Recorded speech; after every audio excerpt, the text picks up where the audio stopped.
Assalamualaikum warahmatullahi wabarakatuh. Bismillah. Alhamdulillah. Wassalatu wassalamu ala sayyidina wa maulana wa syafi'ina wa habibina Muhammad Rasulillah wa ala alihi wa sahbihi wa man tabi'a sunnatahu wa jama'atah min yaumina hadha ila yaumin nahdah. Hadaratul muhtaramin, sadatana ru'asa syuriyah, seluruh MWC yang hadir, dan para ketua Tanfidiyah yang saya hormati, anggota DPRD dari berbagai partai, ada P3, ada PDI yang hadir ya. PKB ada enggak? A'azzakumullah. Wabil khusus Kiai Rahmat Yahya dan Ketua Tanfidiyah siapa? Ketua Tanfidiyah Sukolilo siapa?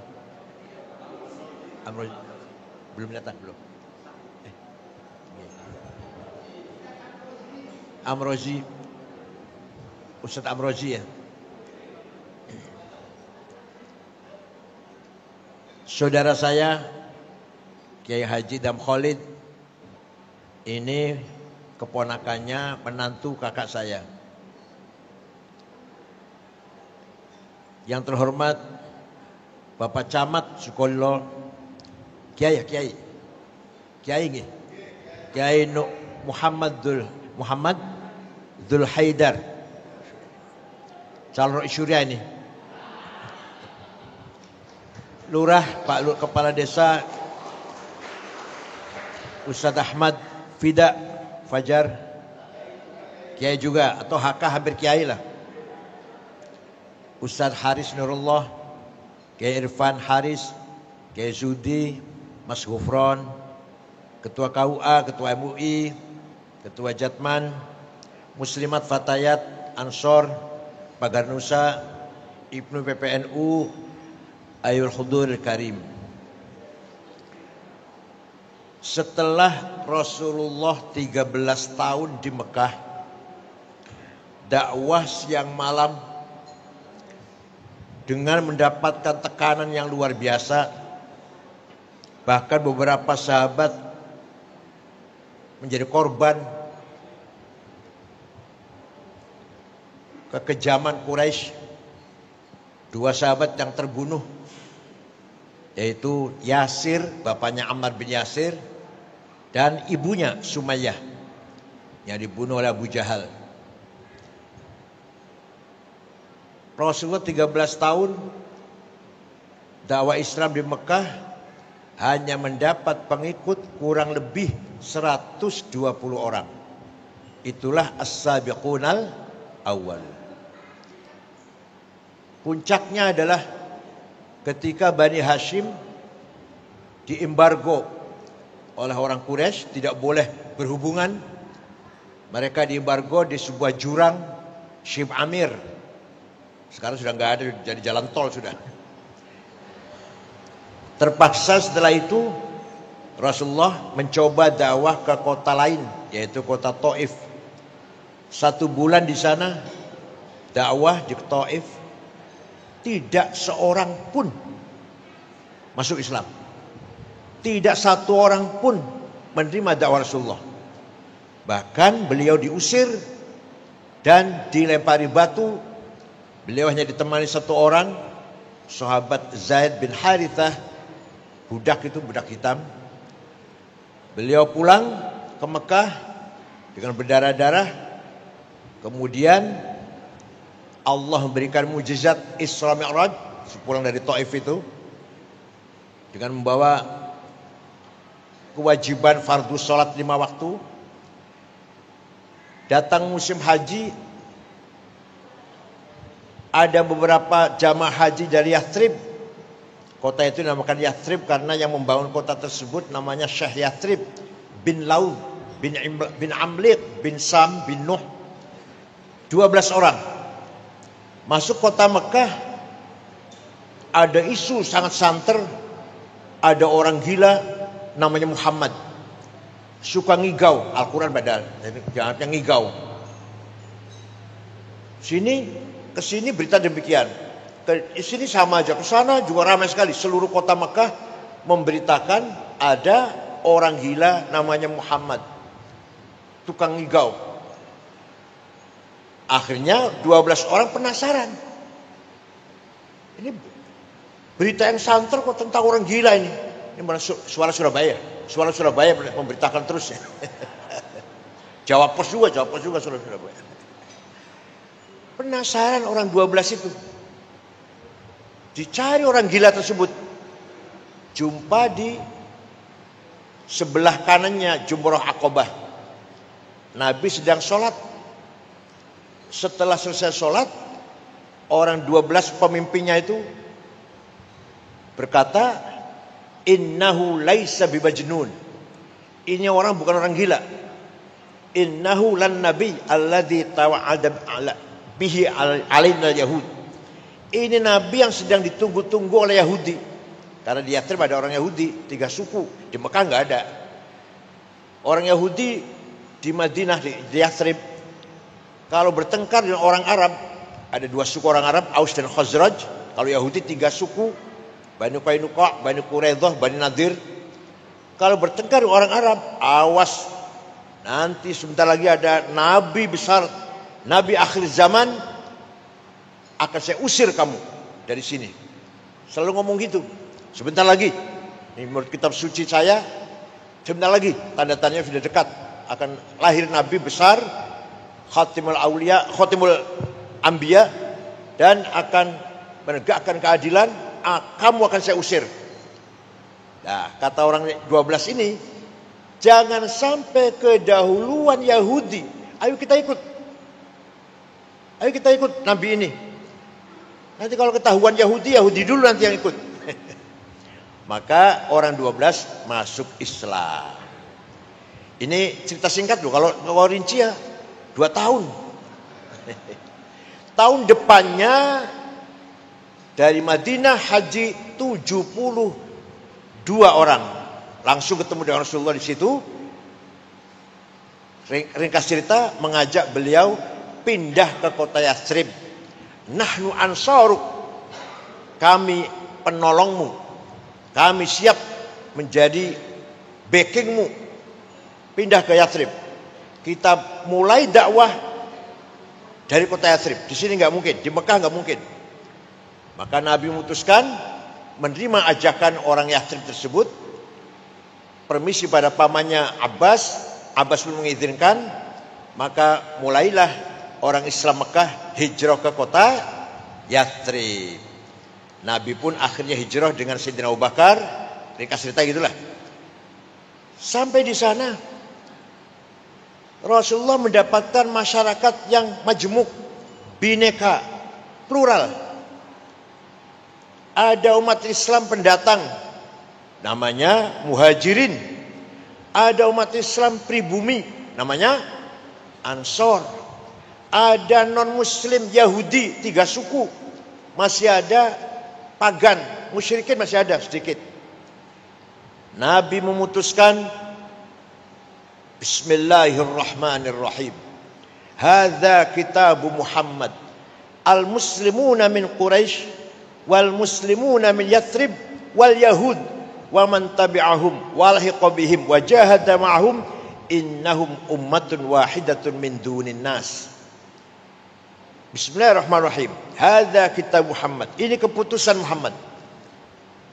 Muslim pendatang, muslim pribumi, dan non-muslim Yahudi, asalkan satu visi misi, jahada ma'hum, lahiqa bihim, asalkan satu cita-cita, maka sebenarnya semua ini adalah satu umat. Jadi Rasulullah ketika di Yathrib tidak memproklamirkan negara Islam, tidak memproklamirkan negara Arab. Emang di Quran nggak ada, Pak? Di Quran tidak ada terminologi umat Islam, umatan Islamiyah. Ayo kalau ada silakan. Nggak ada. Yang bilang ada berarti nggak pernah baca Quran itu. Paling kulhu karo falak nas bacanya, ayat kursi. tahlilan. Kalau kita baca Quran, tidak ada dalam Quran secara eksplisit ummatan Islamiyah. Di umat Islam itu nggak ada. Jangankan negara Islam, ummatan Arabiyah nggak ada. Nah, Nabi membawa misi, wa kadzalika ja'alnakum ummatan wasata. Umat wasata yang ada, umat yang bermartabat, yang keren, yang disegani oleh seluruh umat yang lain. Isinya umat wasaton itu pendatang, pribumi, non muslim, Arab, non Arab, muslim, non muslim. Dimulai dari Yathrib. Nabi sering atau selalu pesan, wala udwana illa 'alal zalimin. Tidak boleh ada permusuhan kecuali kepada yang melanggar hukum, yang zalim. Kalau tidak zalim, orang baik-baik, beda agama, beda suku, beda budaya, tidak bisa dijadikan alasan permusuhan. Wala udwana illa 'alal zalimin. Itu khatib-khatib Jumat biasa ngeluarin itu ya, biasa ya. Biasa ngeluarin itu kan. Tapi mereka enggak sadar apa artinya, enggak sadar mereka. Tidak boleh ada permusuhan karena beda suku, Cina, Arab, Yaman, enggak boleh. Apalagi Eropa misalkan. Asal orang itu baik-baik, harus kita hidup bersama. Husnul muasyarah, husnul muamalah, husnul musyarakah. Interaksi dengan baik, bergaul dengan baik, dan membangun kebersamaan dengan baik.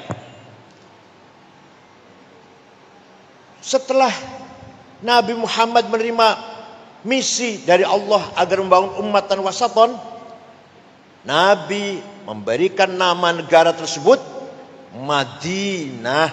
Bukan negara Islam, bukan negara Arab, negara Madinah, mutamaddin, madaniyah, civilized. Semua penduduk Madinah diberlakukan sama, hak dan kewajiban sama, di mata hukum sama.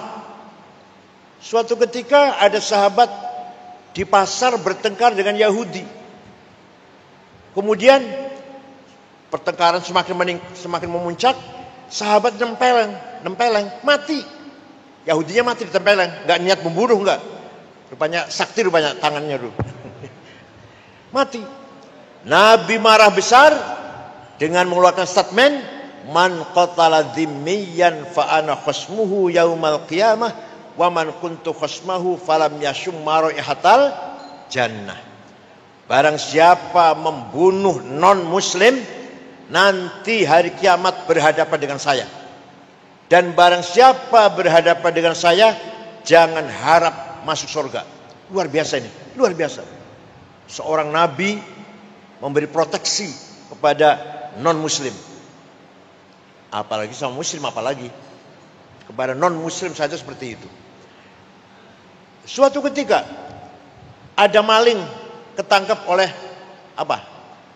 Yang patroli kalau malam-malam apa namanya? Sabar ya. Usama bin Zaid lapor Rasulullah, saya nangkep maling perempuan. Ternyata malingnya anaknya tokoh sahabat Utsman bin Maz'un. Jadi gimana? Untuk menjaga nama baik bapaknya, keluarganya, dilepas saja ya, nggak usah dihukum, dilepas sajalah. Nabi marah besar dan mengatakan, wallahi ya Usamah, lau saraqat Fatimah binti laqata'tu yadaha.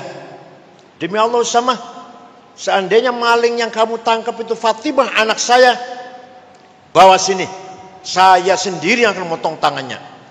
Mudah-mudahan pemerintah di sini juga ngomong gitu, mudah-mudahan hakim, jaksa, polisi, mudah-mudahan. Ini bukan amin, bukan. Gak bisa cuma amin, gak bisa. Nah dengan demikian, maka pantaslah kalau umat Madinah dinamakan umatan wasaton. Di Romawi tidak ada keadilan, ada penindasan budak yang luar biasa, Spartacus yang dibunuh oleh Nero, Kaisar Nero. Di Persia kezaliman luar biasa. Orang kecil melanggar hukum, undang-undang, dihukum seberat-beratnya, bunuh, dimasukkan ke drum, dilempar ke jurang. Tapi kalau orang besar yang salah, ya tenang-tenang saja. Itu versi waktu itu. Nah sekarang muncul ada sebuah negara atau kota yang pemimpinnya menegakkan keadilan tanpa pandang bulu. Kemudian terkenal. Orang Romawi dengar, orang Persia dengar. Muhammad namanya. Litakunu syuhada 'alan nas, sesuai dengan perintah Allah. Kalau kamu mampu membangun masyarakat wasatiyah, tawassut, maka kamu akan berperan syuhada, menjadi saksi. Saksi apa itu? Syuhudan dinian, peran agama. Syuhudan thaqafiyan, peran pendidikan, budaya, akhlak, culture, scientific. Peran hadarian, ekonomi, kesejahteraan. Syuhudan ijtimaiyan, peran sosial. Syuhudan siasian, peran politik. Jadi umatan wasat itu umat yang berperan, umat yang di tengah, umat yang punya fungsi, bukan di pinggir, bukan penonton. Paham betul? Itu umatan wasaton namanya tuh. Bukan di pinggir, bukan apa saya lah lillahi ta'ala, bukan lillahi ta'ala, malas ente tuh. Umat yang aktif, yang disegani oleh seluruh umat yang lain, berperan dalam agama. Nomor satu itu. Masjid di seluruh Surabaya harus dipegang NU semuanya. Gitu loh. Kepala-kepala madrasah, KUA harus NU semuanya. Sudah belum? Sudah begitu belum? Syuhudan thaqafiyan, yang mewarnai pendidikan, tidak harus menjabat ya. Yang mewarnai pendidikan di Surabaya harus warna semangat NU. Kalau kita mampu syuhudan thaqafiyan. Peran akhlak, peran budaya, harus kita menjadi pelopor akhlakul karimah. Yang lain silahkan rusak. Kita ini punya prinsip akhlakul karimah. Syuhudan hadarian, peran kesejahteraan kemajuan. Harus kaya. Harus kaya. Pengurus NU harus jasnya lebih mahal daripada jasnya bupati, kepala kota.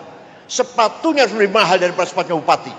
Kacamatanya, pulpennya, mobilnya harus lebih mahal daripada kacamatanya, sepatunya, pulpennya wali kota.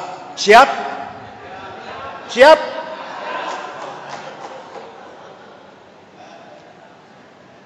Harus mampu, peduli dalam bidang kesejahteraan, mengangkat harkat hidup masyarakat anggota NU. Bagaimana caranya? Jadi umatan wasat itu umat yang keren, bermartabat, berperan, bukan penonton, bukan di pinggir, pemimpin, ketua, komandan, panglima, direktur, wali kota, bupati, gubernur, gitu loh.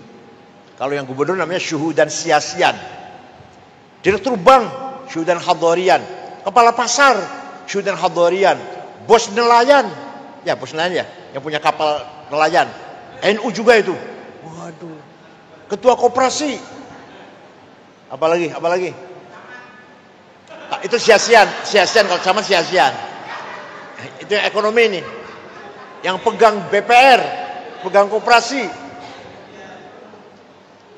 KUD, harus NU itu. Namanya syuhudan hadarian. Ilmu, pendidikan, akhlak harus dipelopori oleh NU. Syuhudan thaqafiyan. Jadi idealnya seperti Nabi Muhammad membangun masyarakat Madinah, beriman, berakhlak, sejahtera, cerdas, pinter-pinter. Jadi Surabaya ini harus beragama yang kuat, akhlaknya mulia, sejahtera, kaya, rata-rata rumahnya 2 lantai, mobilnya Innova semua. Bukan amin ya, ini bukan doa, bukan amin. Jawabnya siap, jawabnya.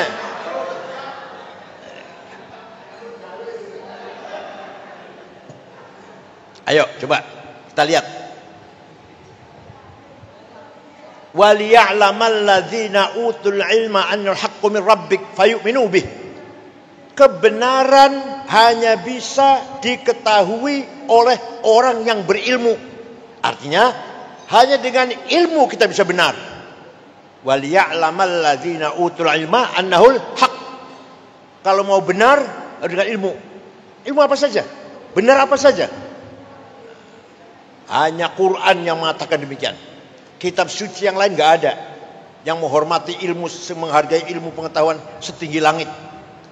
Thalabul ilmi fardhatun. Pinter itu wajib. Kalau pinter itu wajib, bodoh itu dosa. Pinter itu bodoh dosa.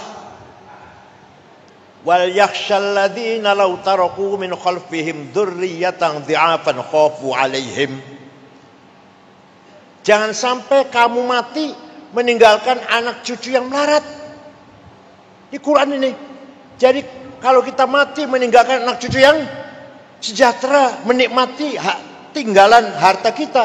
Artinya kaya itu wajib. Kaya itu melarat.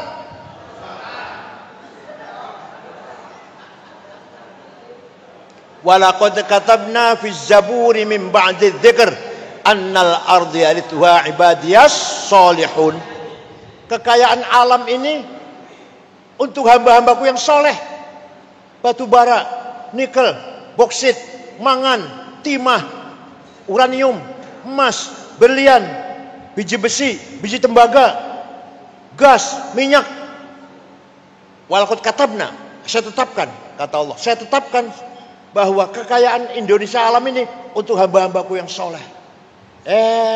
Prakteknya, kenyataannya, orang kaya nomor 1 Prayogo Pangestu. Duitnya 1.150 triliun. Nomor 2 Budi Hartono, Rokok Jarum dan BCA. 950 triliun. Nomor 3 Eka Cipta Sinarmas, 700 triliun.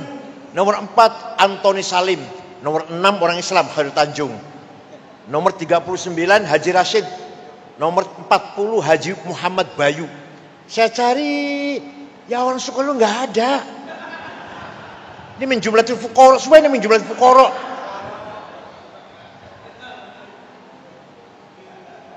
Jadi yang namanya Madinah, mutamaddin, negara yang beriman, beragama, bertakwa, cerdas, berilmu, sejahtera. Nah, nanti juga syuhudan sia-sian. Wala tahinu wala tahzanu wa antumul a'laun in kuntum mu'minin. Kamu jangan kalah. Kamu jangan. Jadi menang itu wajib. Kalah itu dosa. Camat NU, lurah NU, wali kota NU, gubernur NU, presiden itu menang itu wajib. Wala tahinu, kamu jangan kalah. Wala tahzanu, kamu jangan di bawah. Wa antumul a'laun, kamu harus di atas. In kuntum ini kalau benar-benar kamu orang beriman. Semua. Saya ngomong berdasar Quran semua ini. Enggak. Bukan karangan saya sendiri, bukan.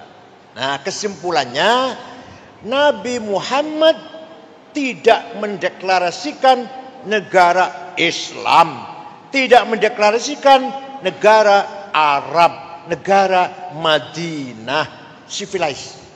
Jadi apa artinya? Artinya Quran tidak mementingkan legal formal, simbol enggak. Yang penting peranannya. Bukan namanya negara Islam, tapi TKW podo hamil. Negara Islam, tapi TKW podo meteng. Majikan biasa perkosa pembantunya. Majikan mendolimi pembantunya. Itu Islam itu. Begitu Islam. Memalukan dong. Negara Islam, tapi zalim, korupsi segala macam. Memalukan. Negara Madinah, negara yang adil, makmur, sejahtera. Ini konsep nasionalisme. Konsep watoniyah. Kalau bahas sekarang. Nah, dah. Tinggal dulu. Tahun 1924 khilafah Utsman, sistem khilafah sejak Sayyidina Abu Bakar. Sejak Sayyidina Abu Bakar, Umar, Utsman, Ali, dinasti Umayyah, dinasti Abbasiyah, kemudian Utsmaniyah, Ottoman. Tahun 24 bubar. Khilafah bubar. Ya, negara agama sudah nggak ada, negara Katolik, negara Islam, negara nggak ada sudah. Agama tidak jadikan nama negara, tidak. Teritorialnya agama, negara Islam batasnya ini, negara Katolik enggak, sudah hilang itu. Yang menghilangkan apa? Seorang pemikir, ideolog dari Prancis, namanya Ernest Renan, tahun 1895, menawarkan konsep negara kebangsaan, bukan negara agama, negara kebangsaan. Tamadun tadi, tamadun Rasulullah. Nah, yang membubarkan khilafah Utsman namanya Mustafa Kamal Ataturk. Kenapa bubar? Karena khilafah waktu itu lemah, la haula wala quwata. Wilayahnya dijajah semua. Irak, Mesir, Sudan dijajah Inggris. Suriah, Lebanon, Aljazair, Tunis dijajah Prancis. Libya dijajah Itali, Indonesia Belanda. Khalifahnya la haula wala quwata. Khalifahnya lemah, la haula wala quwata. Akhirnya Mustafa Kamal Ataturk membubarkan sistem khilafah menjadi negara modern republik nasionalis Turki. Lah wilayahnya khilafah di mana yang luas sekali? Terserah situ. Silakan urus masing-masing. Kami nggak tanggung jawab. Berdirilah negara nasionalis kebangsaan Turki modern sekuler. Nama tidak boleh ke Arab-Araban. Muhammad nggak boleh, Mehmet, Khadijah nggak boleh, Cetice, Ayub nggak boleh, Eop. Bahasa Turki itu, lidah Turki. Kalau Muhammad itu orang Arab, kamu bangsa Arab namanya, bukan bangsa Turki. Pakai gamis kopiah putih di luar masjid dilarang. Dalam masjid boleh, dalam masjid. Jadi imam itu kalau datang pakai celana, masuk masjid baru pakai gamis. Jadi tinggal di masjid. Nah, simbol-simbol khilafah gak boleh. Bahkan di kota Ankara, ibu kota baru Turki, tadinya kan Istanbul, beda ke Ankara, azan diganti bahasa Turki. Kementerian Haji dan Wakaf dibubarkan. Yang mau haji silahkan, tapi ngurus sendiri. Negara gak memberi fasilitas, ngurus sendiri. Sound system di masjid dilarang. Itu tahun 24. Mustafa Kamal berpegang teguh dengan ideologi nasionalisme yang dikonsep oleh Ernest Renan. Nah, ringkas cerita, tahun 30-an ada seorang pemimpin Arab beragama Kristen Ortodok dari Suriah, Damaskus, namanya Mitchell Aflaq, membentuk partai politik. Jadi setelah bubarnya khilafah, umat Islam terombang-ambing, belum ada partai politik. Baru tahun 30 orang Arab punya partai politik. Namanya Partai Ba'ath, partai nasionalis sekuler, Ishtirakiyah, Watoniyah, Almaniyah. Namanya Mitchell Aflaq. Gak masalah agama, gak masalah nasionalisme ini, bukan masalah agama, walaupun dia orang Kristen, tapi pengikutnya aktivis Muslim. Dengan menggerakkan semangat nasionalisme untuk melawan penjajah, maka mengkader pemuda-pemuda Arab. Dari Suriah yang menonjol namanya Abdul Karim Qasim, dari Irak namanya Hasan Bakr, dari Mesir Jamal Nasir, Libya Abdus Salam Jalud, dari Tunis Habibur Ghaibah, dari Sudan Ja'far Numairi, dari Aljazair, bin Bella, Hawari Boumediene. Mereka di kader agar mempunyai keyakinan ideologi nasionalis, menuntut kemerdekaan masing-masing melawan penjajah. Gak masalah agama, gak ngurus agama, enggak. Namanya sekuler. Kalau anti agama namanya ateis. Ini enggak, anti sih tidak, tapi organisasinya enggak peduli agama, enggak peduli. Namanya sekuler. Nanti tokoh-tokoh Ba'ath ini akan berlanjut menjadi tokoh-tokoh nasionalis Arab. Saddam Hussein, Hafid Asad Suriah, Jamal Nasir, Anwar Sadat Mesir, Sudan, Aljazair bin Syadil bin Jadid, dan seterusnya lah. Mereka ini tokoh-tokoh pejuang nasionalis, tidak peduli dengan agama. Saddam Hussein, Hafid Asad, Jamal Nasir, gak peduli agama, enggak. Ya beragama sih beragama, tapi tidak ada konsep memperjuangkan agama, enggak ada. Nah, tahun 37 orang Islam baru sadar, kita harus punya partai nih. Lahirlah partai pertama yang berdasarkan Islam dari Mesir, namanya Ikhwanul Muslimun. Pendirinya namanya Syekh Hasan Banna Al-Azhar, jebolan Al-Azhar. Asli orang Maroko aslinya. Mengkader pemuda-pemuda, ayo Islam bangkit, Islam bangkit, Islam bangkit. Menghadapi sekularisasi ini. Jangan sampai orang Arab jadi sekuler. Ayo bangkit, semangat Islam. Tahun 40 ada pemuda Ikhwan membunuh Perdana Menteri.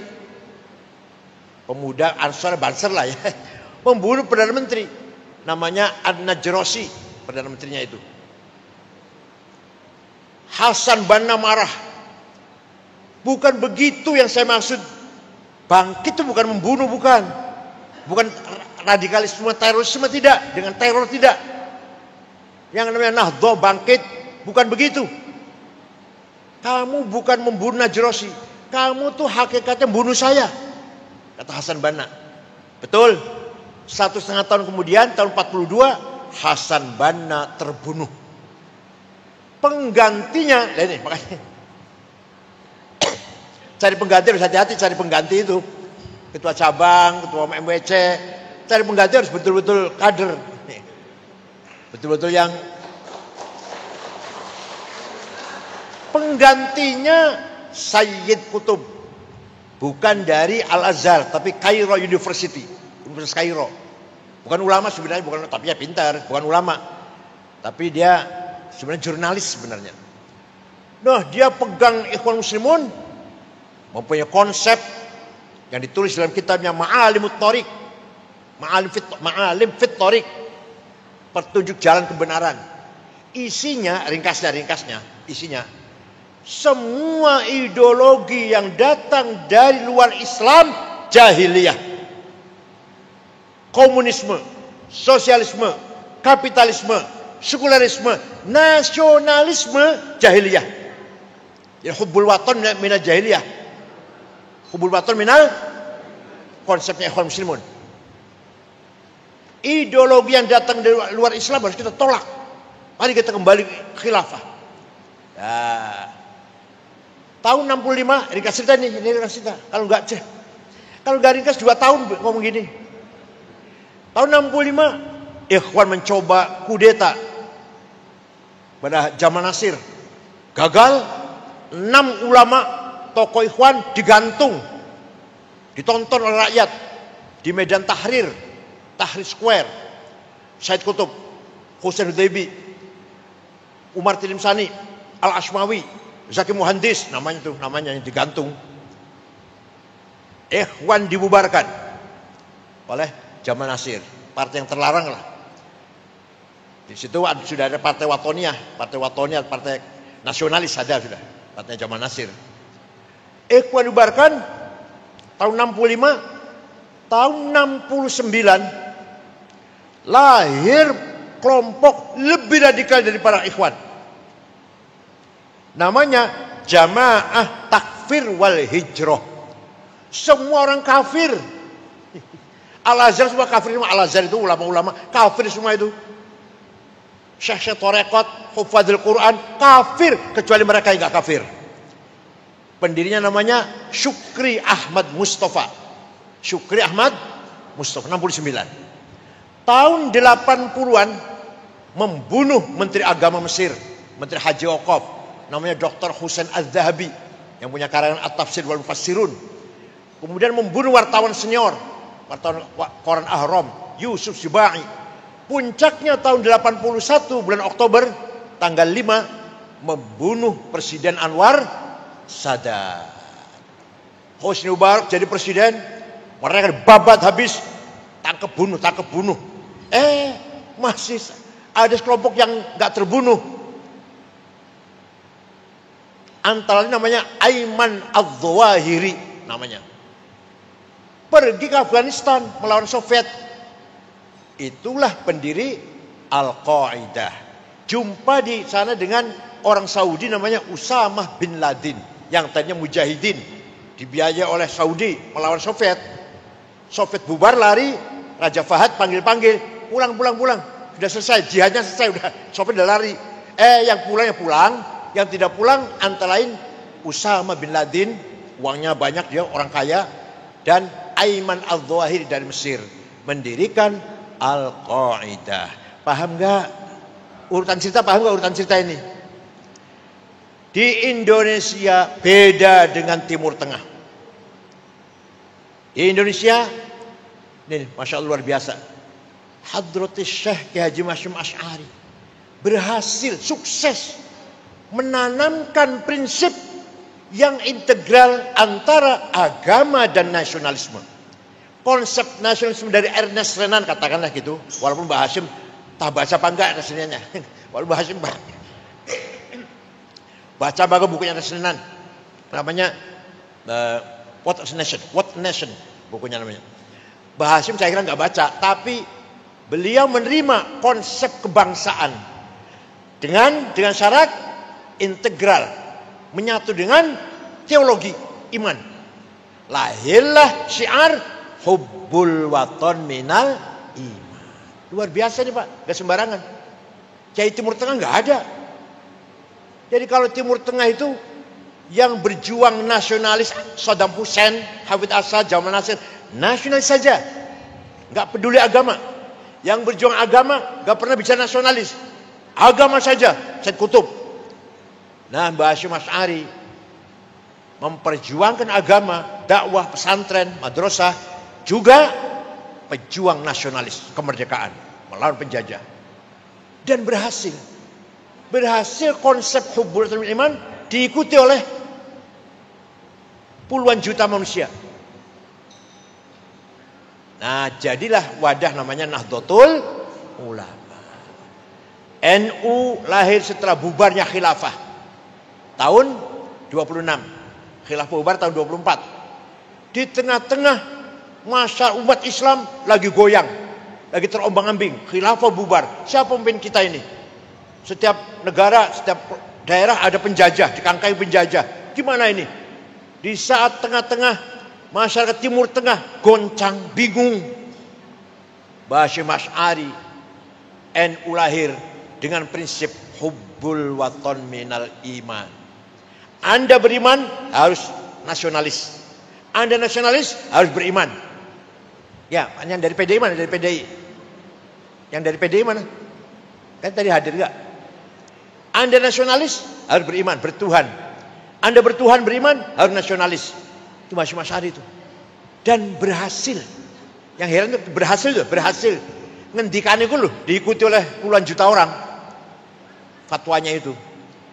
Barang siapa mati demi membela tanah airnya, mati syahid. Man mata li ajli watanihi mata syahidan. Wa man khana li watani halalun damuh. Barang siapa berkhianat kepada tanah air boleh dibunuh. Walaupun tidak mengkafirkan, Mbah Hashim enggak mengkafirkan. Soal kafir tawaran itu Gusti Allah itu. Tapi barang siapa jadi cenguknya Belanda, anteknya Jepang, mata-matanya Jepang, bunuh. Soal kafir apa enggak itu urusan Allah. Yang jelas halal darahnya. Itu waktu Mbah Hashim. Disitulah lahir sebuah ormas Islam Nahdlatul Ulama sebagai wadah antara yang menyatukan antara teologi dan nasionalisme. Maka sudah menjadi framing NU diterima oleh seluruh mayoritas masyarakat Islam sebagai organisasi yang berhasil mengintegrasikan nilai-nilai keislaman dengan nasionalisme. Mbah Hashim, Kiai Wahab, Babi Syekh, Ali Maksum, Kiai Mahrus, Kiai As'ad, pejuang agama sekaligus pejuang nasionalis. Coba, ya kiai, ya nasionalis. Maka semua pahlawan nasional itu, ya kiai. Coba, nggak ada itu Timur Tengah, nggak ada. Negara Arab nggak ada. Kita bersyukurlah punya NU ini. Jadi negara NKRI ini, negara Indonesia ini, kapal besar yang jadi supir presiden, gubernur, wali kota, bupati, camat, itu supir kapalnya itu. Nah, NU mana? NU di mana? Jangkar. NU itu jangkar. Yang kalau kapal itu berhenti, yang menjadi jangkar adalah Nahdlatul Ulama. Penyelamat. Di NU bisa bertemu antara aktivis nasionalis dan aktivis agama. Di NU bisa ketemu antara orang modern dan orang yang masih berpikir tradisional. Di NU masih banyak kiai yang utawi iku. Utawi iku opo, ing, dalem, ya. Tapi di NU juga ada orang yang intelek, banyak. Yang intelek. Di NU ada yang kelompok yang mempertahankan tradisi lama. Tapi di NU juga ada banyak orang yang punya visi ke depan agar NU lebih modern lagi. Gak apa-apa, biarkan. Jadi kan nggak usah ribut. Kalau ada Mas Ulil, rodok liberal, kemarin baru ngomong suap kalau untuk mencari kebenaran boleh, biarin, nggak apa-apa. Gak usah dikomentari, nggak usah. NU lah tempatnya diskusi. Di NU tempatnya bahtul ilmi, bahtul masail, bahtul ilmi. Dengan doabit, prinsip-prinsip ijma' dan qiyas. Di samping Quran dan hadis. Di NU lah dikembangkan moderasi dalam berpendapat. Di NU lah dikembangkan toleransi. Menerima, menghargai perbedaan. Etnis maupun agama. Kita hargai Kristen, Katolik, Hindu, Buddha, Konghucu. Kita hargai Cina, Arab, Yaman.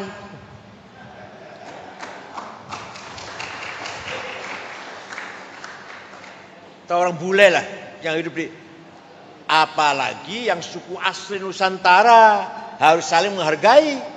Jawa, Sunda, Madura, Melayu, Batak, Dayak, Ambon, Bugis. Harus kita saling satu sama lain menghargai. Itulah sesuai dengan negaranya Rasulullah, negara Madinah. Luar biasa. Yang sangat menonjol. Fatwa resolusi Hasyim Asy'ari. Nikah mau datang. Tentara Inggris dipimpin oleh Brigjen Malabi mau datang, alasannya mau mencari orang Belanda yang ada dalam penjara. Kan Jepang kan memenjarakan orang Belanda. Masih banyak dalam penjara Indonesia ini yang orang Belanda yang dipenjara Jepang. Maka kedatangan nikah itu alasannya untuk mencari orang-orang Belanda yang dalam penjara. Oke. Ternyata membawa senjata berat. Membawa pesawat tempur.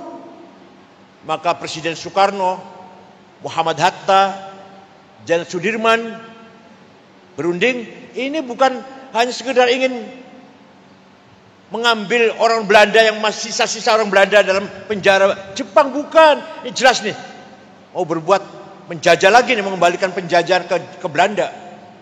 Maka gimana? Kita lawan. Waduh, tentara baru istirahat, baru bernapas. Itu kan Oktober tuh. Jadi Agustus, September, Oktober, tentara baru istirahat. Jadi gimana? Dikeroyok dikeroyok oleh rakyat. Namanya intifadah.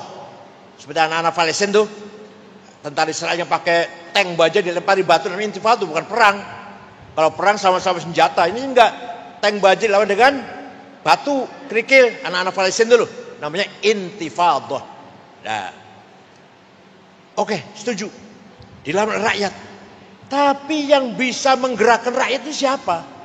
Yang omongannya bisa didengar oleh rakyat. Oh itu, Kiai Haji Hasyim Asy'ari, Jombang itu. Terus kali ngomong pasti orang ikut semua itu. Maka 3 pemimpin itu menyuruh utusan menghadap Kiai Haji Hasyim Asy'ari. Hazreti Syekh, saya diperintah oleh Bung Karno Hatta Jan Sudirman bertanya kepada panjenengan, hukumnya membela tanah air, bukan bela agama loh, bukan bela agama, bela tanah air. Mbah Hasyim Asy'ari dengan tegas, hukumnya fardhu ain, podo karo salat, podo karo puasa Ramadan, fardhu ain.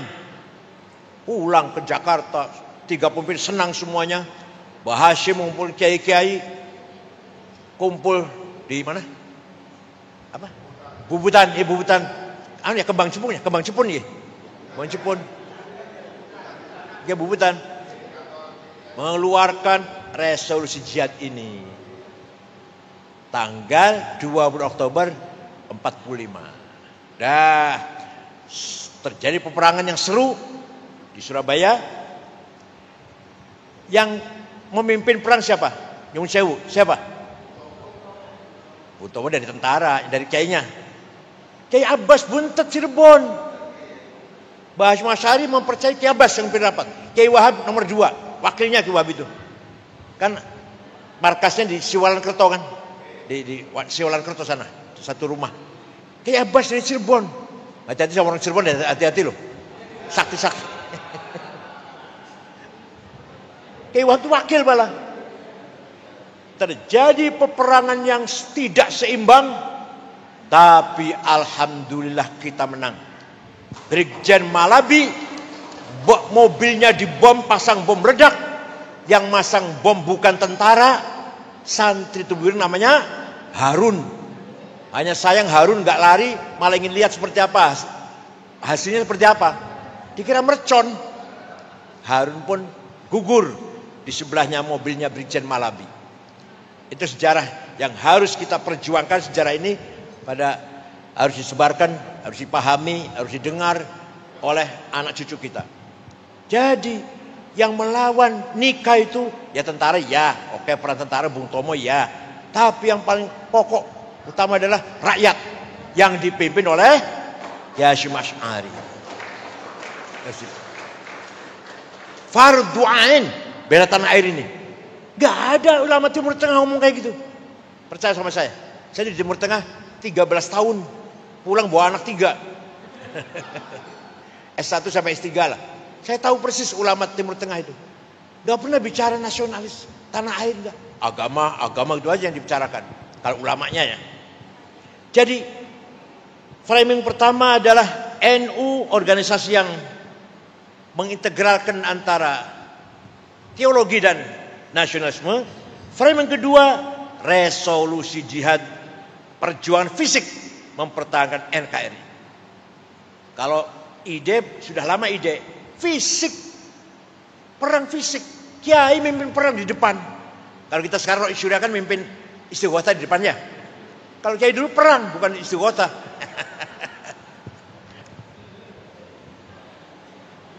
Framing resolusi jihad yang dikeluarkan oleh Mbah Hasyim Asy'ari pada tanggal 22 Oktober 45 sebagai monumental dalam sejarah perjuangan kemerdekaan Indonesia. Ringkas ceritanya, walhasil kalau tidak ada resolusi Hasyim Asy'ari, kita akan grow up. Sejarah kita akan berubah. Barangkali kemerdekaan kita bukan 17 Agustus, bukan. Ya. Tanggal 18 Agustus rapat BPUPKI, Badan Persiapan Indonesia dulu, Pak Antara Wahid Hasyim antara lain. Tadinya ada 7 kata kan, dengan berkewajiban menjalankan syariat Islam. Yang dari Indonesia Timur, yang Kristen, enggak setuju. Itu nanti jadi negara Islam ini, bukan negara kebangsaan. Enggak setuju saya. Kalau dipaksa kita keluar dari Indonesia. Mau merdeka sendiri, kata orang Kristen yang Indonesia Timur, NTT atau Ambon lah. Kiai Wahid Hasyim pulang ke Jombang. Belum ada WA ya. Pulang ke Jombang. Lapor pada ayahnya, gini. Mbah Hasyim Asy'ari jawab, ya nanti malam tak sholat dulu. Malamnya sholat, besoknya Wahid kembali ke Jakarta. Saya setuju. 7 kata dicoret. Dengan berkewajiban menjalankan Islam, coret. Saya setuju itu. Kenapa? Yang penting negara ini kuat dulu, bersatu dulu. Setelah negara ini kuat, maka kita berjuang di atas negara yang kuat itu. Dakwah, pesantren, madrasah, pengajian, istighotsah di atas negara yang persatuannya kuat. Aduh, bener banget Pak, bener sekali itu. Bukti. Afghanistan mujahidin sukses, berhasil, Masya Allah, luar biasa itu, melawan Soviet terbirit-birit lari dari Afghanistan. Lalu kita tahulah betapa canggihnya senjata Soviet, dilawan para mujahidin, lari, sudah kalah. Begitu bebas dari Soviet, pecah Taliban, negara Islam. Burhan Rabbani yang jadi presiden dibunuh itu, dia presiden, hafal Quran, keluar Al-Azhar, dibunuh itu oleh Taliban, kafir katanya, antek Amerika. Kalau Burhan Rabbani enggak, negara kebangsaan, negara nasionalis. Yang Taliban negara Islam, perang karpe dewe. Negaranya belum kuat, baru merdeka, sudah bicara tentang negara konstitusinya Islam apa nasionalisme. Sampai sekarang tuh belum kuat persatuannya. Kalau di kita enggak tuh, Mbah Hasyim Asy'ari itu. Yang penting Indonesia bersatu dulu, kuat dulu eksistensinya, persatuannya. Kalau dia kuat, ayo di atas negara yang kuat itulah. Pesantren, madrasah, dakwah, aktivis ormas Islam. Di atas negara yang sudah kuat. Nah kalau negaranya enggak kuat, ya Afghanistan itu belum bersatu, belum beres persatuannya, sudah Islam nasionalis, perang saudara gak karu-karuan. Maulid Nabi dibom, Jumatan dibom, pasar dibom, madrasah dibom, Presiden Burhan Rabbani dibunuh, kafir, antek Amerika. Itu Afghanistan 100% Muslim. Hanya 7 suku Afghanistan. Kita sukunya lebih dari 400. Agama ada 6 yang resmi, belum yang gak resmi. Gotoloco, Soto Darmo, Sambelun, Subud, Sunda Wiwitan, Karuhunan, Kapitayan, Kaharingan, Darmo Gandul. Coba kita mau ngadain pesantren, masjid, mau bangun, apa harus ada IMB? Ya harus sih. Gampang nanti diurus nanti belakangan, ya gitu ya. Ya. Bangun masjid tanpa IMB kan? Bangun madrasah tanpa IMB kan? Pesantren nggak ada IMB-nya kan? Iya nanti gampang diurus belakangan. Nggak apa-apa, pemerintah diem aja. Maulid Nabi malam-malam, istighotsah malam-malam, 10.000, 20 orang dibiarkan oleh negara yang berdasarkan Pancasila, nggak berdasarkan Islam tidak. Di Saudi Arabia Pak, Saudi Arabia mau ngumpul orang 10.000, tangkap sampean. Mau bangun madrasah tanpa izin, tangkap. Di kita bangun madrasah dulu, peletakan batu pertama dulu. Biayanya dari mana? Ya di jalan, seser, gitu ya. Bangun masjid, batu pertama, dan mana dananya? Nyeser jalan, Masya Allah. Aman-aman ya. IMB nanti gampang belakangan IMB itu apa itu IMB itu? Makhluk apa IMB itu? Makhluk apa itu? Ya Allah bebas banget. Bukan negara Islam tapi kita aktivitas dakwah Islam bebas sebebas-bebasnya. Kenapa? Karena persatuan kita kuat. Perpindahan dari era Orde Baru ke era reformasi. Ada korban, ada bakar-bakar, ada korban korban nyawa banyak, ya termasuk banyak lah. Perkosaan juga banyak. Tapi hanya 6 bulan. 6 bulan setelah berdiri multi partai, ada berapa? 54 ya? 54 partai ya? Selesai, udah selesai. Tinggal meneruskan reformasi aja ini. Di Afghanistan 40 tahun. Di Irak belum selesai. Libya setelah terbunuhnya Gaddafi belum aman. Somali, Suriah mudah-mudahan selesai lah. Tapi udah bertahun-tahun itu konfliknya. Kenapa? Karena persatuannya kurang kuat. Watoniyahnya, nasionalismenya kurang kuat. Kita reformasi ada korban. Ada darah mengalir. Di mal-mal itu anak-anak dibakar. Di Jakarta, terutama Surabaya ada sedikit ya. Surabaya juga ada sedikit. Yang paling banyak Jakarta. Makassar ada sedikit. Cina diperkosa, bakar rumahnya, tokonya. Ada memang korban. Tapi 6 bulan. Setelah itu ada pemilu multi partai, 54 partai. Sah. Baru tenang. Ya Allah, ini kalau di Afghanistan belum selesai nih. Tahun 98 sampai sekarang kan. Alhamdulillah. Kenapa itu tadi? Karena persatuan kita kuat. Udah mantap sudah.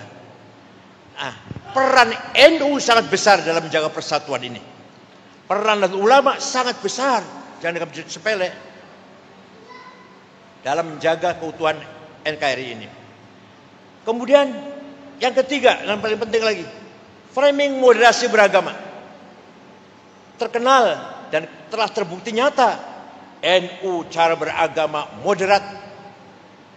Kita hormat dengan perbedaan agama. Berdasarkan Quran, Pak. Wala tasubbul ladzina yad'una min dunillah. Jangan kamu mencaci maki orang yang tidak menyembah Allah. Jangan mencaci maki orang Kristen, Katolik, Hindu, Buddha, Konghucu. Quran. Wala tasubbul ladzina yad'una min dunillah fayasubbul adban bighairi ilm kadzalika zayyana likulli ummatin 'amalahum thumma ila rabbihim marji'uhum fayunabbihum bima kanu ya'malun. Masing-masing umat punya kebanggaan sendiri-sendiri. Agamanya, bahasanya, budayanya. Harus kita hormati. Agama Kristen, budayanya seperti ini. Bahasanya seperti itu. Kita hormati. Quran itu Pak, luar biasa. Luar biasa Quran itu. Jadi berangkat dari Al-Quran inilah prinsip toleransi, moderasi. Tidak boleh fanatik. Tidak boleh eksklusif. Tidak boleh monopoli kebenaran. Gak boleh. Masing-masing agama membawa kebenaran. Menurut agamanya masing-masing loh ya. Pak, paham tak? Paham tak? Masing-masing agama menawarkan kebenaran. Menurut pengikutnya, ya benar. Kebenaran saya kata Kristen begini. Kebenaran Buddha begini. Kebenaran Hindu ya begini. Kita pun bawa kebenaran, menawarkan kebenaran. Ayo kita berlomba. Berlomba menawarkan kebenaran pada masyarakat. Tidak dengan caci maki, tidak dengan wabima rahmatin minallahi talahum walau kunta faddan ghalidhal qalb lan faddu min haulik. Kalau kamu kasar Muhammad, seandainya kamu kasar Muhammad, niscaya orang Mekah lari meninggalkan kamu. Itu turunnya ayat itu ketika Fathu Makkah tahun 8 Hijriah. Nabi masuk kota Mekah diikuti para sahabat 12.000. Orang Mekah ketakutan, dikira Nabi Muhammad mau balas dendam. Ternyata Nabi masuk kota Mekah, al-yaum yaumul marhamah. Hari ini hari kasih sayang. Tidak ada balas dendam. Saya maafkan semuanya. Akhirnya orang Mekah semua masuk Islam. Wa ra'aitan nasa yadkhul fi dil afwaja. Lihat Muhammad, orang Mekah masuk Islam semuanya. Ya Allah. Tapi Sayyidina Abu Bakar baca ayat itu, turun ayat itu, nangis. Ini pertanda bahwa Muhammad sudah akan berakhir. Yang lain senang, sahabat-sahabat yang lain senang. Orang Mekah masuk Islam semua. Jumlahnya orang Islam sudah 100.000. Karena Mekah paling padat penduduknya waktu itu. Orang yang lain senang, Abu Bakar menangis. Dengan adanya masuk Islam, orang Arab masuk Islam semua, pertanda Nabi Muhammad sudah akan berakhir. Itu Nabi Muhammad memberikan amnesti pada penduduk Mekah yang dulu menyakiti Islam, membunuh, menjemur sahabat Bilal. Saya maafkan. Tidak ada hukum, nggak ada hukuman, nggak ada, balas dendam nggak ada. Dengan demikian orang Mekah semua yadkhuluna fi dinillahi afwaja. Seandainya kamu congkak kayak Rizik itu, kayak Bahar Smith itu, lari orang, nggak mau Islam-Islaman.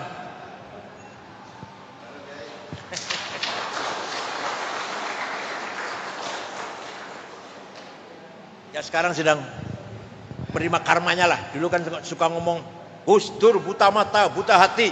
Nah sekarang lagi kena ini. Said Akil bego.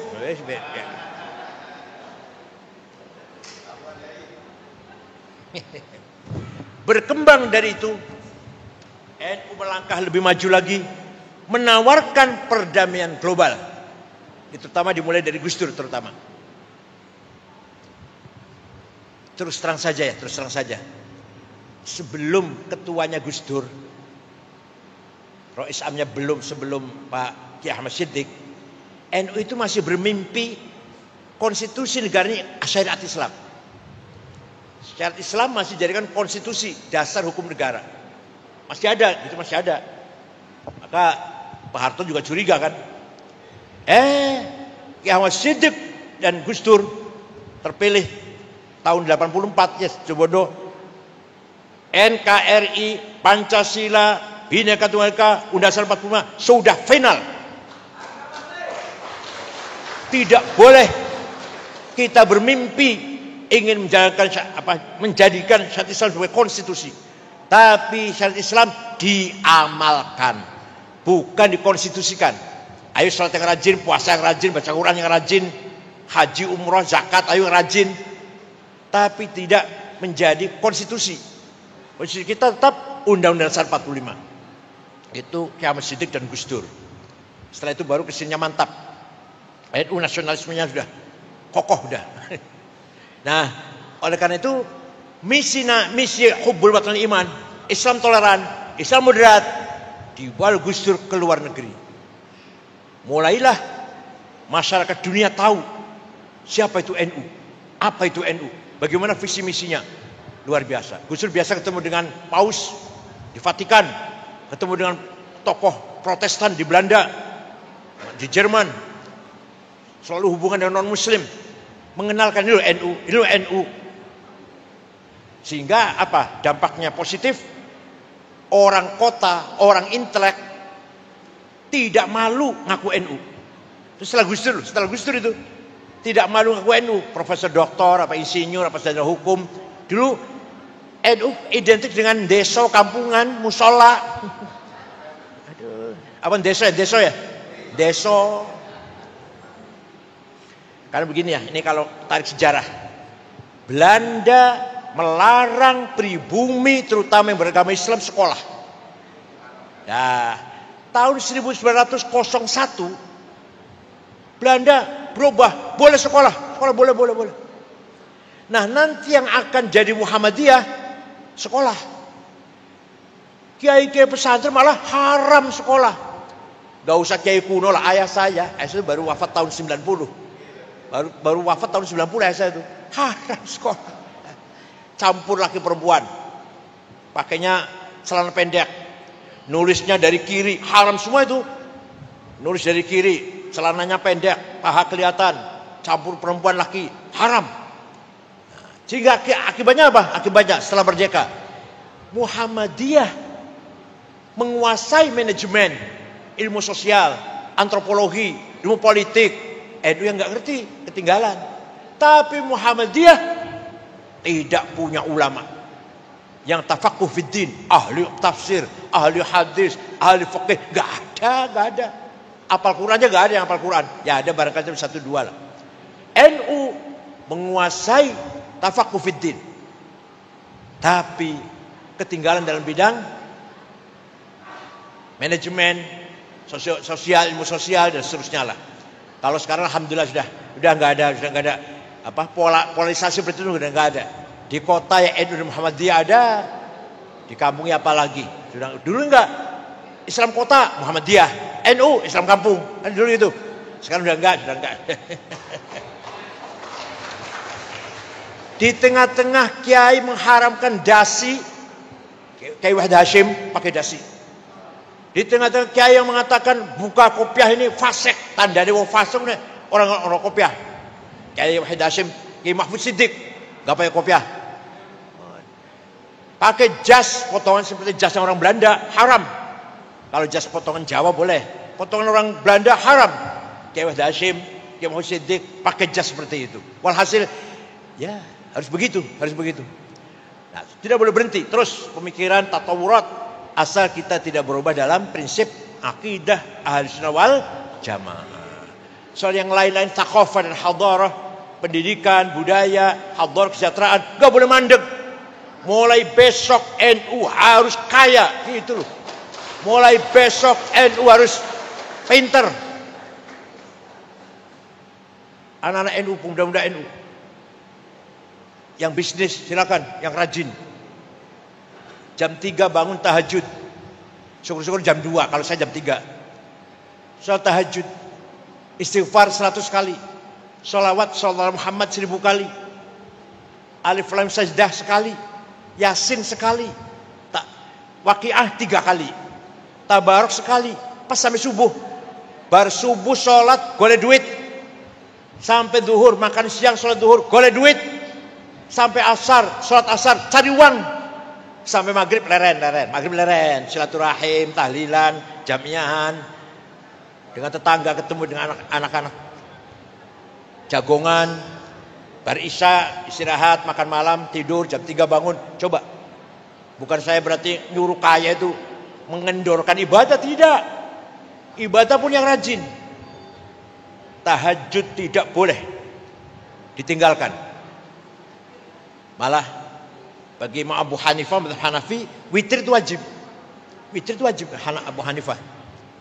Kita Syafi'i sunnah. Tapi berulang kali di Quran menghimbau kita agar sholat malam. Berulang kali di Quran itu. Betapa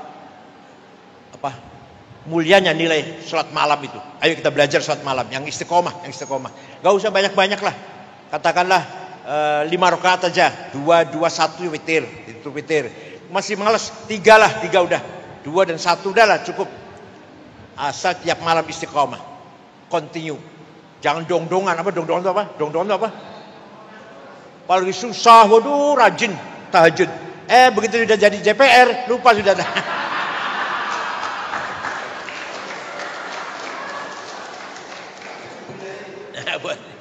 Seumpamanya. Nah, dalam rangka menghadapi era globalisasi ini tidak mudah, sangat berat.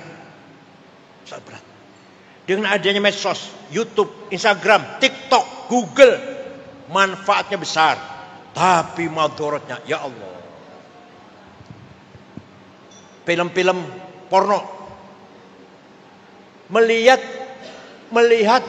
film zina itu nggak sembarangan loh, bukan barang kecil itu. Melihat nonton film zina di akhirat jadi saksi sampean. Mau jadi saksi orang zina? Jadi kalau kita lihat TikTok atau lewat lah, itu dia lewat, jangan dilihat, jangan. Yang lainnya berfaedah, ilmu, ceramahnya saya, ceramahnya Gus Baha. Itu manfaatnya. Apalagi Google luar biasa. Kitab apa saja ada di Google. Gak usah kita punya kitab lemari-lemari, dari HP saja. Tafsir, hadis, fikih, tarikh, ilmu kalam, filsafat, sastra ada semua. Nama-nama orang terkenal ada semua. Imam-imam, ulama-ulama, pejuang-pejuang ada, Gus Dur ada, saya ada. Anak saya pun ada. Di Google ada anak saya, Dr. Rihab, RIHAB. Mulai terkenal mulai. Dia psikologi Islam. Itu dokternya ilmu jiwa Islam. Kelebihannya bahasa Arab menguasai, bahasa Inggris menguasai. Itu kelebihannya, itu aja kelebihannya. Kalau dia menguasai buku Arab dan buku Inggris, maka bisa terkenal. Mulai ada di Google, Rihab Said Akil, anak saya itu. Nah, nanti di Kongres Muslimat dia mau ngisi apa? Ada session di sana. Tanggal berapa ya? Tanggal 12. Ada session. Judulnya kesehatan mental nanti. Menghadapi era globalisasi ini, politik global. Amerika dan Cina ingin menguasai dunia ini. Ekonomi global. Standar ekonomi, standar bisnis, standar moneter di luar bukan di tangan kita. Minyaknya dari Saudi, tapi yang menentukan harga bukan Saudi. Timah dari kita, batu bara dari kita, nikel dari kita, tapi menentukan harga bukan kita. Itu era globalisasi namanya. Namanya era globalisasi. Minyak goreng bukan kita, tuh. Lihat. Kita yang bisa menguasai harganya tempe, itu bisa itu. Mendoan, apa mana emping, itu bisa itu. Batu bara, nikel, timah milik kita. Yang harga sekian. Itu loh. Luar. Budaya, ini yang paling bahaya lagi. Budaya, akhlak, cara berpikir sudah dikuasai oleh bukan kita. Kita punya prinsip, tapi anak kita wallahu a'lam. Ada yang kalanya terprovokasi oleh ceramah-ceramah di YouTube yang radikal dengan dalil-dalil Quran, ekstrim, teroris. Ada yang terhasut dengan provokasi liberal di YouTube ini. Maka kalau anak kita nggak dijaga, pasti akan jadi korban globalisasi cara berpikir dalam hidup ini. Nah, ini NU harus canggih betul memasuki era globalisasi yang sangat-sangat penuh dengan persaingan yang luar biasa. Politik, ekonomi, budaya dikangkangi oleh negara besar. Dikangkangi kita ini la haula wala quwata lah. Yang paling bahaya budaya. Ayo. Ya kalau di Surabaya barangkali masih kuat ya. Kalau di Jakarta pakai jilbab malu. Pakai sarung malu. Sudah mulai begitu anak mudanya. Pakai kopiah malu. Tuh, satu sisi. Yang sisi lain takbir, sisi lain pakai gamis. Bukannya gamis, padahal badan. Harus dari Surabaya yang pertahankan tawassut wasatiyah, modern tapi tetap prinsip Ahlussunnah wal Jamaah. Tapi kita modern, pakai celana nggak apa-apa, pakai dasi nggak apa-apa, tetap Ahlussunnah wal afdhalul dzikri fa'lam annahu. Pakai dasi itu budaya itu, milik kita, itu harus dipertahankan. Kita kan nggak marem ya, semua diajak gini sama mama. Ayo kita baca Fatihah yang pahalanya untuk Rasulullah, para sahabatnya. Marem boten. Yang marem ilah hadratin Mustafa Rasulullah sallallahu alaihi wasallam wa ilah masyar ardil maghribiha bari wa bahriha jibal. Padahal kita nggak ngerti apa itu yaminiha wa syamiliha wa shimaliha. Kita nggak ngerti marem kata baca Fatihah. Ila hadratin Mustafa sallallahu alaihi jami' ali wasallam kiram wa tabi'in tabi'in ila qimati bi ihsan wa auliya illah masyar ardil maghribiha bari wa bahriha jibal wadiyatiha an yamin shimaliha ulama sadina fiddin. Buatin opo sebus lah. Al-Fatihah marem. Kalau diterjemah malah enggak marem. Ngebetan terjemah yuk. Mari kita baca Fatihah sama-sama. Yang pahalanya kita persembahkan kepada Rasulullah, para sahabatnya, para keluarganya, dan para pengikutnya, dan para wali-wali Allah, dan para ulama. Marem betul? Boten. Itu namanya thaqafah. Budaya namanya budaya. Nah, apalagi berjanji debat. Jangan ditinggalkan. Silakan pakai celana, silakan pakai dasi. Silakan perempuan juga pakai celana, silakan asal tutupi aurat lah. Asal tetap berjanjian, tetap debaan, tetap burdahan. Kiai Rois Syuriah harus hafal burdah, berjanji. Kalau nggak hafal jangan diamplopin.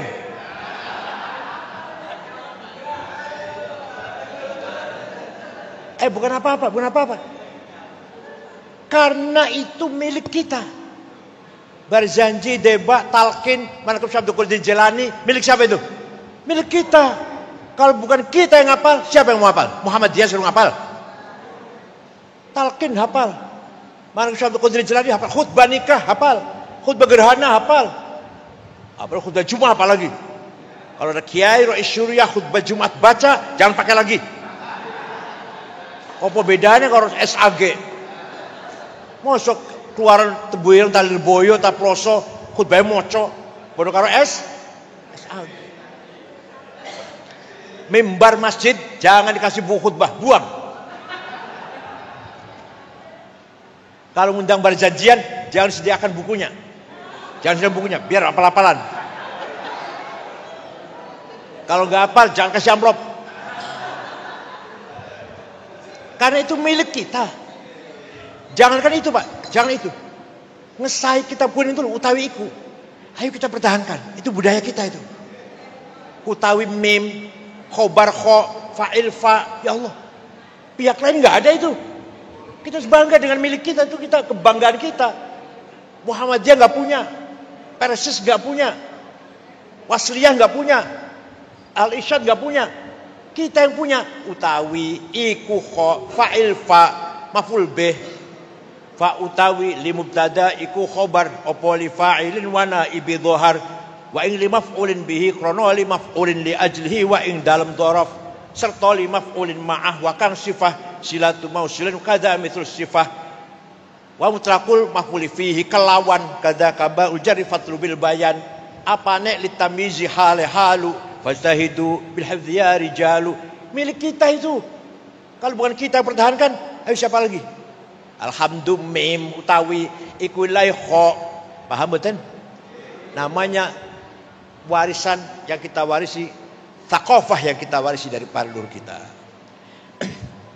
Salat pakai kopiah itu juga simbol.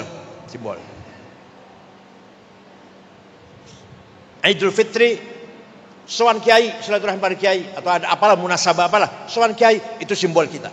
Orang lain nggak ada itu, orang lain nggak ada. Gemeruduk, berbondong-bondong, soal kiai, cium tangan, itu simbol kita. Pertahankan. Anak kecil diajak, cucu diajak soal kiai, supaya nanti sudah terbiasa. Jangan panjenengan tok, cucu diajak, supaya kenal kiai. Maulid Nabi, baca berjanji, cucu diajak, walaupun masih kecil, supaya membiasakan, familiar. Tuh, saya kira itu kesimpulan terakhir.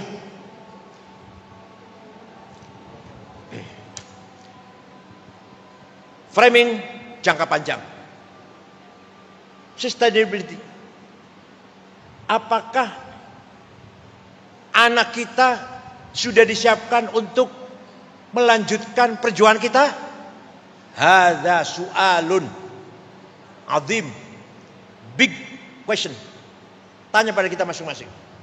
Kita sudah menyiapkan belum? Anak cucu kita siap meneruskan menerima estafet perjuangan kita? Itu. Kalau panjenengan sih kader jelas, panjenengan kader semuanya. Tapi jangan ke depan, apakah cucunya ibu siap? Sudah disiapkan belum? Untuk menjadi kader. Nah, ini harus disiapkan. Jangka panjangnya ini. Jangan sampai ya naudzubillah anak Syuriah, anak Ketanfidiyah, anak malah musuhi NU. Tahlil bid'ah, Maulid Nabi bid'ah, ziarah kubur musyrik. Kan banyak ya. Bukan di Surabaya bukan. Banyak. Saya punya teman waktu kuliah PMI, si anaknya nggak mau NU. Banyak. Ayo kita siapkan untuk keberlanjutan Ahlussunnah Jamaah NU ila yaumil. Makanya kita harus bangga dengan sejarah NU. Anak cucunya juga harus tahu sejarah NU. Kira-kira NU nggak punya peran apa dalam percaturan bangsa ini? Saya kira itu. Ini baru doa ini. Allah fad auladana wa dzurriyyatina minal fitani wal mihan wa minal kufri wal fusuq wal fujuri wal isyan. Ya Allah, jagalah anak cucu kita dari fitnah, dari cobaan yang berat, dari kefasikan, kemungkarotan dan penyimpangan, apalagi sampai kekufuran. Ya Allah, ihfadhum khudh bi aidihim lima fi shalah wal khair was sa'adah fid dunya wal akhirah. Peganglah, tolonglah anak cucu kami. ambillah tangan-tangan mereka, dituntun menuju kebahagiaan dunia dan akhirat. Rabbana ma khalaqta hadza batila subhanaka faqina adzabannar. Rabbi yassir wa la tu'assir wa atimma bil khair. Wal yatalattaf wa la yash'uranna bikum ahada. Wa sallallahu sayyidina Muhammadin nabil ummi wa alihi wasallam. Syukran wallahu a'lam. Wassalamu alaikum warahmatullahi wabarakatuh.